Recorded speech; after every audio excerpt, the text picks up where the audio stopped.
What's up mga kabady? Update muna po tayo sa upcoming main event fight ng former world champion Pinoy boxer na si Marlon The Nightmare Tapales. Si Tapales ay may impresibong record na 37 wins, 11 ay galing sa knockout at merong 4 na talo lamang.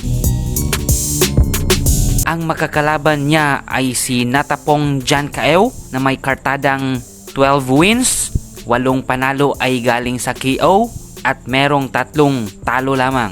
Ang kanilang sagupaan ay magaganap sa Midas Hotel and Casino ngayong May 10, 2024. Dapat na ibuhos ni Tapales ang kanyang abilidad sa pakikipaglaban sa ibabaw ng ring dahil kagagaling lang niya sa isang talo laban kay The Monster na Oya Inoue. Hands up like that.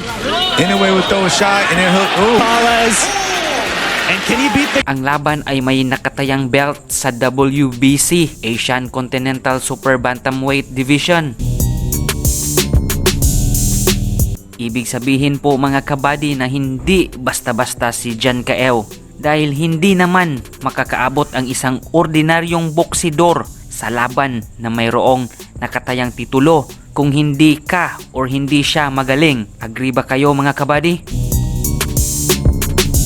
Ika nga, dumaan na rin ito sa mga madugong labanan bago siya aabot sa laban na merong titulong pag-aagawan.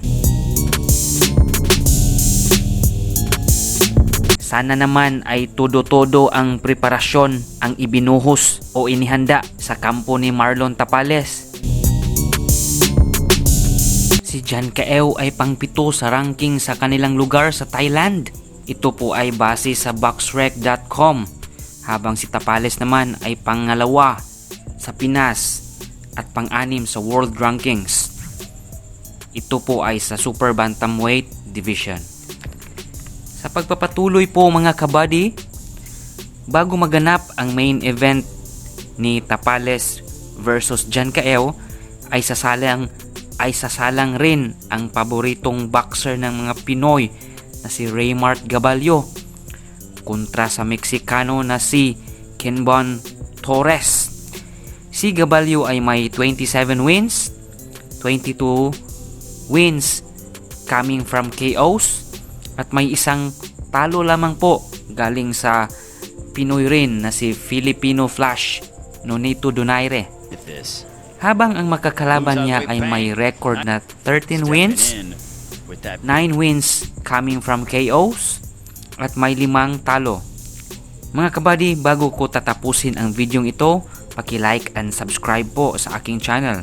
Hanggang dito na lang po. Good luck sa mga Pinoy boxers natin na lalaban bukas. Sana successful ang event. Hanggang dito na lang po. Good vibes mga kabady.